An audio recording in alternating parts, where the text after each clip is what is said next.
할렐루야. 오늘은 4월 21일 금요일 새벽 예배 하나님 앞에 드리도록 하겠습니다. 본문 말씀은 사무엘하 6장 16절에서 23절입니다. 사무엘하 6장 16절에서 23절입니다. 여호와의 궤가 다윗성으로 들어올 때에 사울의 딸 미갈이 창으로 내다보다가 다윗 왕이 여호와 앞에서 뛰놀며 춤추는 것을 보고 심중에 그를 업신여기니라. 여호와의 궤를 메고 들어가서 다윗이 그것을 위하여 친 장막 가운데 그 준비한 자리에 그것을 두매 다윗이 번제와 화목제를 여호와 앞에 드리니라. 다윗이 번제와 화목제 드리기를 마치고 만군의 여호와 이름으로 백성에게 축복하고 모든 백성 곧 온 이스라엘 무리에게 남녀를 막론하고 떡 한 개와 고기 한 조각과 건포도 떡 한 덩이씩 나누어 주매 모든 백성이 각기 집으로 돌아가니라. 다윗이 자기의 가족에게 축복하러 돌아오매 사울의 딸 미갈이 나와서 다윗을 맞으며 이르되 이스라엘 왕이 오늘 어떻게 영화로우신지 방탕한 자가 염치 없이 자기의 몸을 드러내는 것처럼 오늘 그의 신복의 계집종의 눈 앞에서 몸을 드러내셨도다 하니 다윗이 미갈에게 이르되 이는 여호와 앞에서 한 것이니라. 그가 내 아버지와 그의 온 집을 버리시고 나를 택하사 나를 여호와의 백성 이스라엘의 주권자로 삼으셨으니 내가 여호와 앞에서 뛰놀리라. 내가 이보다 더 낮아져서 스스로 천하게 보일지라도 내가 말한 바 계집종에게는 내가 높임을 받으리라 한지라. 그러므로 사울의 딸 미갈이 죽는 날까지 그에게 자식이 없으니라. 아멘. 이제 다윗은 20년간 방치되어 있던 하나님의 언약궤를 예루살렘으로 옮기려고 하죠. 여호와 하나님이 참되신 왕이시고 다윗 자신뿐만이 아니라 이스라엘 전체가 그분의 종임을 선포하기 위한 일이었습니다. 그런데 우리가 어제 말씀을 살펴본 것처럼 그 축제의 장이 장례식장이 되어버렸죠. 우사가 떨어지는 법궤를 안 떨어뜨리려고 만졌다가 그 자리에서 죽습니다. 다윗은 너무나 화가 나서 3개월 동안 법궤를 옮기는 이 국책 사업을 중단하게 됩니다. 그러나 그 3개월 동안 다윗은 나중에 깨닫게 되죠. 무엇이 문제였는지를. 아무리 좋은 사업이라 할지라도 그 과정이 하나님의 방법이 아니면 안 된다라는 것을 깊이 깨닫게 되었습니다. 민수기 4장 15절에 보면 고앗 자손이 맬 것이니라. 그러나 성물은 만지지 말지니 죽을까 하노라. 하나님의 언약궤를 옮길 때는 분명히 레위 자손이 어깨에 메고 또 그것을 손으로 만지면 안 된다라고 분명히 말씀하셨죠. 신명기 10장 8절에서도요. 그때 여호와께서 레위 지파를 구별하여 여호와의 언약궤를 메게 하며, 그래서 언약궤는 빨리는 갈 수 있죠. 수레로 끓으면. 그러나 그것은 하나님이 말씀하신 내용이 아니죠. 반드시 레위 지파가 구별하여 몸에 어깨에 메고 움직여야 한다고 하셨습니다. 그래서 하나님께서 눈여겨보시는 것은 결과보다 과정이다. 과정. 하나님의 법궤를 다윗성으로 모시려 했던 다윗의 의도와 목적은 참으로 선했습니다. 하지만 그 과정에서 잘못된 방법을 사용함으로 큰 어려움을 겪게 되었던 것입니다. 아무리 목적이 선해도 하나님의 법대로, 하나님의 말씀대로 행하지 않으면 하나님께서 용납하지 않으신다라는 것을 이번 사건을 통해서 다시 한번 깨닫게 되는 것이죠. 그러므로 성도 여러분, 우리가 성경 통독을 지금 하고 있지만 내가 이 통독을 어떻게 하고 있는지, 또 매주 예배를 드리는데 어떠한 마음으로, 어떠한 태도로 이 예배에 임하고 있는지, 교회 봉사를 하더라도 어떤 마음의 상태로 하고 있는지, 행여 내가 무언가를 하긴 하는데 대충 준비해서 하고 있지는 않은지, 억지로 하는지, 인색하게 하는지, 뭐든지 하나님 사랑하는 마음으로 최선을 다해서 준비하시고 또 정성을 다해서 올려드리시기를 바랍니다. 그 일이 아무리 작은 일이라 할지라도 여러분 작은 것에 충성하는 자에게 하나님께서 큰 것도 맡기신다고 하셨습니다. 작은 일에 최선을 다해서 십자가 우리 예수님 사랑하는 마음으로 여러분 정성을 다해서 뭐든지 준비하시고 또 그렇게 하나님 앞에 올려드리시기를 바랍니다. 하나님께서는 눈에 보이는 결과보다도 보이지 않는 부분을 눈여겨 보신다는 것을 이번 사건을 통해서 다시 한번 꼭 기억하시기 바랍니다. 또 하나는 다윗이 doing이 아니라 being이 중요하다는 것을 깨닫게 되죠. doing이 아니라 being. 신앙은요, 우리가 주를 위해서 무엇을 하는 것보다도 어떤 사람이 되어야 하는가가 더 중요한 것입니다. 그것을 하나님은 보고 계시는 거죠. 어떻게 내가 변화되어져 가고 있는가, 어떻게 말씀 안에서 내가 빚어져 가고 있는가, 이것을 다윗은 깨닫게 되었습니다. 이제는 자신의 방법이 아닌 말씀에 나온 대로 어깨에 메고 이제 법궤를 이동하는데 6걸음마다 한 번씩 제사를 더 드립니다. 그리고 가는 도중에 다윗은 힘을 다하여 춤을 추며 기뻐하였다라고 했습니다. 법궤는 하나님의 임재를 상징하거든요. 다윗은 하나님의 임재 속에 머물며 살기를 하나님은 원하고 계신다라는 것을 깨닫게 되죠. 그래서 다윗은 하나님 가까이 모시고 항상 하나님과 함께 거하기를 원했습니다. 성도 여러분, 우리도 마찬가지죠. 하나님을 가까이 하기 위해서는 여러분 무엇을 해야 될까요? 먼저는 기쁨으로 예배를 드리셔야 합니다. 하나님을 가까이 하기 위해서는 기쁨으로 예배를 드리셔야 하고요. 6일 동안 살았다면 7일째 되는 날에는 주일 예배에 꼭 참석하셔야 합니다.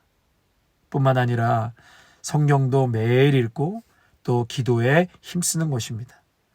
저는 요즘 우리 아름다운 교회 성경 통독을 하면서 정말 하나님께 감사하고 행복합니다.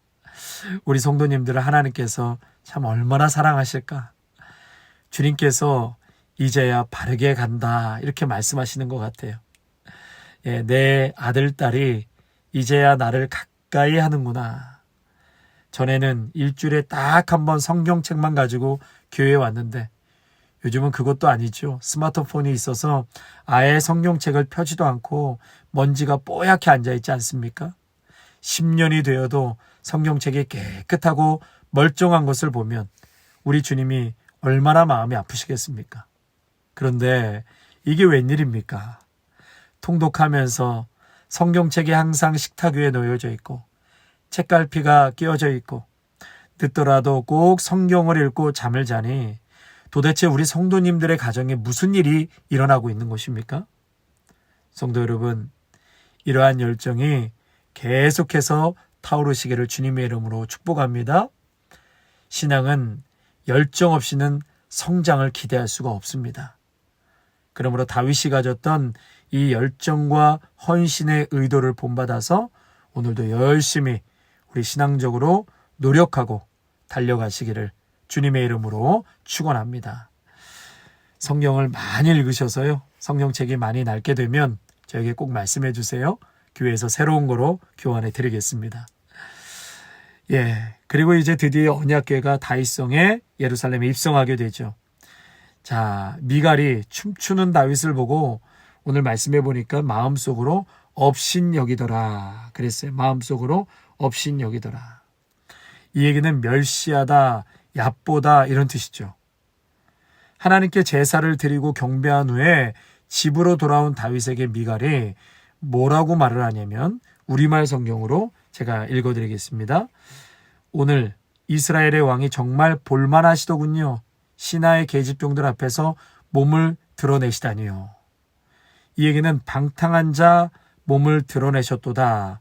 이렇게 비아냥거리면서 멸시의 어조로 다윗에게 퍼부었다라고 보시면 되겠습니다.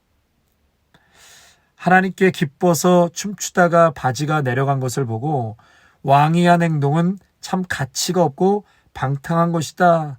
이렇게 미갈이 업신여기며 얘기했다는 것이죠. 미갈은 하나님께 드리는 제사는 근엄하고 고상해야 한다고 착각을 했습니다. 또 외모를 중시하고 인간적인 체면, 지위만을 생각해서 성령의 인도하심을 방해하고 있는 것이죠. 예수님이 이 땅에서 사역하시는 동안 가장 혹독하게 책망한 것이 외식적인 신앙 아니었습니까? 바리새인과 서긴과 같은 유대교 지도자들은 사람들에게 존경과 칭찬을 받기 위해서 겉으로는 율법을 철저하게 지키고 모든 예배의 열심과 정기적인 기도 시간과 금식 등 종교적인 열심으로 경건을 증명해 보이려고 힘썼습니다. 그러나 그 중심에는 하나님을 향한 사랑과 감사와 기쁨과 헌신, 희생이 없었습니다. 그저 사람들에게 인정받음으로 권력과 부를 누리는 것에만 온통 관심이 있었을 뿐이었습니다. 지금 다윗은 하나님께 정말 전심으로 그 언약궤가 예루살렘 성으로 들어오고 안치되었을 때 정말 너무 기뻐했습니다. 그리고 찬양하고 경배하는 다윗이 그 어린아이 같은 모습을 보게 되는 것이죠. 펄쩍펄쩍 뛰는 것이죠. 그러나 이렇게 고귀한 예배자의 진실한 모습을 보고도 미갈은 멸시하고 얕보고 판단했다고 했습니다. 그래서 오늘 마지막 23절에 미갈은 죽는 날까지 자식이 없다고 하였습니다. 저는 이것이 성령을 회방한 죄라고 생각합니다. 마태복음 12장 31절과 32절에 보면 그러므로 내가 너희에게 이르노니 사람에 대한 모든 죄와 모독은 사하심을 얻되 성령을 모독하는 것은 사하심을 얻지 못하겠고 또 누구든지 말로 인자를 거역하면 사하심을 얻되 누구든지 말로 성령을 거역하면 이 세상과 오는 세상에서도 사하심을 얻지 못하리라. 여러분, 성령, 예배와 성령의 인도하심을 회방하는 죄는 사함을 얻지 못한다. 복을 받을 수가 없습니다. 인생 자체가 불행할 수밖에 없는 것이에요. 지금 이 역사적인 자리에서 하나님을 경배하는 이 감격스러운 찬양의 자리에 지금 누가 제외되어 있습니까? 미갈만 빠져 있는 것이에요. 온 백성이 함께 기뻐하고 춤추며 하나님을 경배하는데 미갈만 빠져 있는 거예요. 성도 여러분, 절대로 은혜 받는 자리에서 혼자만 외딴 섬에 있으면 안 됩니다. 은혜 받을 때 함께 은혜 받으셔야 합니다. 교회와 공동체 안에 은혜의 물결을 허락하실 때 더불어 같은 마음으로 휩쓸려 은혜 받으셔야 합니다. 같은 마음으로 하나님의 말씀을 듣고 들은 말씀에 순종하고 은혜 받고 절대로 나 혼자 예외가 되어서는 안 됩니다. 세상에서는 그렇게 쉽게 휩쓸려 다니면서 교회 공동체 안에 부는 성령의 바람과 은혜의 물결에는 내가 안 휩쓸리려고 버티고 발버둥 치는 것은 미갈과 같은 것이에요. 그러므로 절대 은혜의 자리, 부흥의 물결 속에 미갈과 같은 자가 되어서는 안 되고 우리의 온 마음과 중심을 다하여 다윗과 같이 또한 온 백성들처럼 춤추고 기뻐하고 하나님을 예배하시는, 하나님을 뜨겁게 사랑하시는 복된 성도님들이 되시기를 축복합니다. 끝으로 이 번제와 화목제를 드리고 다윗이요 백성들을 향해서 만군의 여호와 이름으로 백성에게 축복했다. 그리고 온 이스라엘 사람들에게 각각 빵 한 덩이와 고기 한 조각, 건포도 빵 한 덩이씩 음식을 나눠주었다. 그리고 나서 또 어떻게 했어요? 거기서 끝이지 않고 자신의 가족을 축복하러 집으로 돌아가죠. 성도 여러분, 그래서 나라와 민족을 축복하시기를 바랍니다.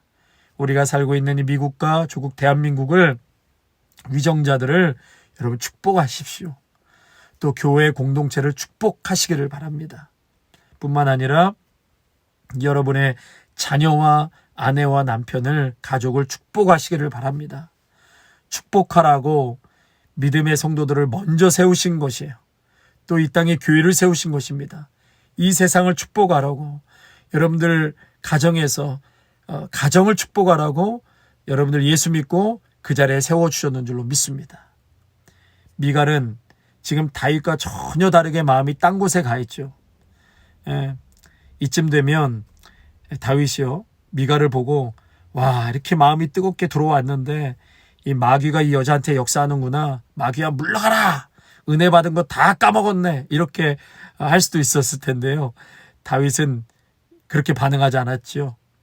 자신에게 주신 이 엄청난 감격, 축복의 메시지를 그대로 간직한 채 선포하는 거예요. 21절에 보면 다윗이 미갈에게 이르되 이는 여호와 앞에서 한 것이니라. 그가 내 아버지와 그의 온 집을 버리시고 나를 택하사 나를 여호와의 백성 이스라엘의 주권자로 삼으셨으니 내가 여호와 앞에서 뛰놀리라. 너가 뭐라고 해도 나는 여호와 하나님을 기뻐하고 찬양할 것이다. 내가 이보다 더 낮아져서 스스로 천하게 보일지라도 상관없다는 것이죠. 내가 하나님을 찬양하고 하나님을 예배하는 것. 여러분, 그러므로 자신을 향한 하나님의 임재로 인한 그 마음의 충만한 상태를 다른 것으로 인해서 소멸시키지 마시고 그대로 선포하시기 바랍니다. 그 축복을 그대로 여러분 고백하시기를 바랍니다. 우리의 이러한 충만하고 뜨거운 마음을 소멸시키는 일들이 있잖아요. 얼마나 많습니까? 그러나 여러분, 이 다윗과 같이 그것을 그대로 가지고 가서 미갈이 어떻게 반응을 해도 가정에서 많이 축복하셔야 합니다. 남편과 아내에게, 자녀들에게 할 수만 있다면 하루에도 수번씩 수십 번씩 그렇게 자녀의 이름을 불러가며 가족의 이름을 불러가며 여러분 축복하시기를 바랍니다. 또한 우리 교회 공동체 아름다운 교회 여러분 얼마나 축복하십니까? 매일 축복하십니까? 축복하시기 바랍니다. 얼마나 여러분 행복하고 귀합니까? 하나님의 이 귀한 교회를 세워주시고 우리가 함께 섬길 수 있다는 것이 너무나 값진 보물과도 같은 것인데 여러분 교회 공동체를 축복하셔야 됩니다. 들어오는 자마다 하나님의 큰 은혜를 받게 하시고 아픔과 상처와 모든 질병도 주님을 만나 해결받고 다 치유되게 하옵소서. 소생하는 역사가 일어나게 하옵소서. 주님을 인격적으로 만나는 놀라운 변화가 있게 하옵소서. 여러분 이렇게 교회를 위해서도 축복하시고요. 또 음식을 나눈다고 했습니다. 그것은 친밀한 교제를 말하는 것이거든요. 계급을 무너뜨리고 부하거나 가난하거나 건강하거나 질병이 있거나 우리가 모든 것을 이 식탁의 공동체를 통해서 예수님께서 무너뜨리신 것처럼 함께 늘 식사하고 교제하는 그러한 풍성한 성도의 교제가 넘쳐나는 우리 아름다운 교회가 되어지기를 간절히 축복합니다. 아멘. 하나님 아버지, 오늘 말씀을 통하여서 깨닫게 하여 주시니 감사를 드립니다. 하나님의 언약궤가 예루살렘 성으로 들어갈 때에 다윗은 두 가지 큰 깨달음을 얻게 되었는데 하나는 결과보다 과정이라는 것. 아무리 선한 목적이라 할지라도 그 과정이 하나님의 방법과 하나님의 뜻이 아니라면 하나님께서 참으로 기뻐하지 않으신다는 것을 본 것처럼 하나님, 우리의 보이지 않는 그 과정 속에서 하나님께 중심을 다하여서 봉사하게 하시고 중심을 다하여서 그 과정이 하나님의 뜻을 이루며 걸어갈 수 있게 하여 주시옵소서. 또한 doing보다도 being이라고 하였습니다. 내가 말씀 안에서 어떤 사람으로 변화되어져 가고 있는지, 내가 어떻게 어떤 사람으로 가고 있는지 주님 늘 내 자신을 돌아보고 또 하나님의 말씀으로 변화되어져 가는 것을 우리가 기뻐하고 또 감사하며 나아가게 하옵소서. 오늘 귀한 말씀 주신 하나님께 감사를 드립니다. 어떠한 상황이 일지라도 다윗은 나라와 민족을 축복하고 가정을 축복하고 또 자신에게 부어주신 하나님의 그 어노인팅 기름 부으심을 간직한 채 어떠한 상황 속에서도 흔들리지 않고 내가 하나님을 찬양할 것이라고 하나님의 살아계심을 선포하는 그리고 축복하는 축복의 메신저가 다 되게 하여 주시옵소서. 예수님의 이름으로 기도하옵나이다. 아멘.